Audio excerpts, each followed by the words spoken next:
지금 유다 백성들은 오랜 영적 침체에서 벗어나 영적 회복을 경험하고 있습니다. 그들 안에 또 한 가지 변화가 일어났다고 했습니다. 바로 회개의 역사였어요. 율법을 떠났을 때는 몰랐는데 영적으로 회복되어서 율법의 말씀으로 다시 돌아와 보고 나니까 자신들의 조상들과 자신들이 얼마나 하나님 앞에서 하나님의 말씀을 떠난 삶을 살았는지를 그들이 비로소 깨닫게 된 거예요.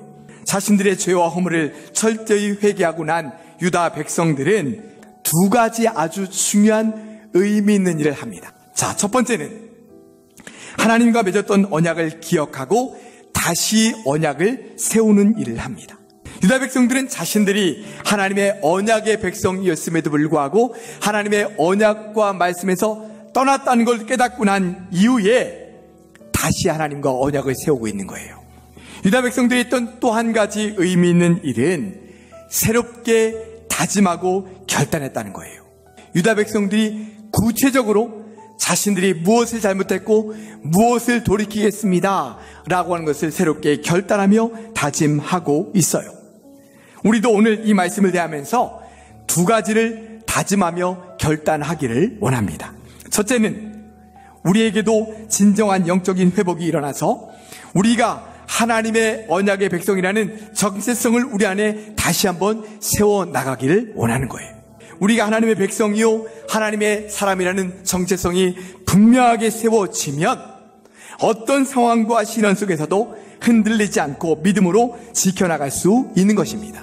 우리는 하나님의 사람이라는 이 정체성을 가지고 이 세상에 물들지 않고 세상의 신과 풍속을 따라가지 않고 하나님의 말씀에 온전히 순종하며 하나님의 사람답게 온전히 살아가야 하는 것입니다.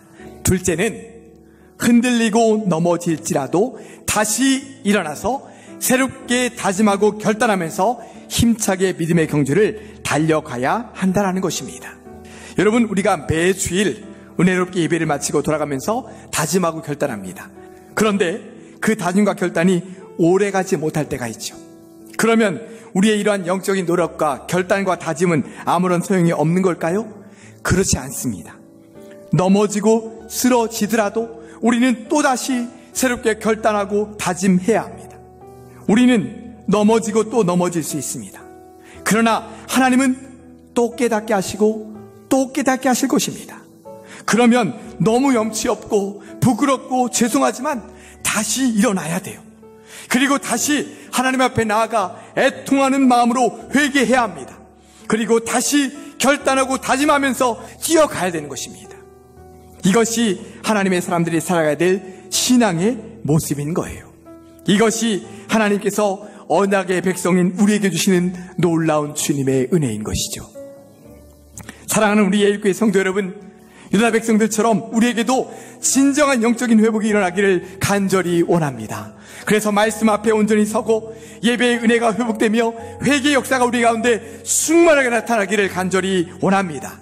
또한 하나님의 사람이라는 분명한 정체성을 가지고 쓰러지고 또 넘어진다 할지라도 다시 일어나서 새롭게 다짐하고 결단하면서 우리에게 주어진 삶의 경주, 믿음의 경주를 끝까지 잘 달려나가시는 사랑하는 우리 모든 성도들 되시기를 주님의 이름으로 축원합니다.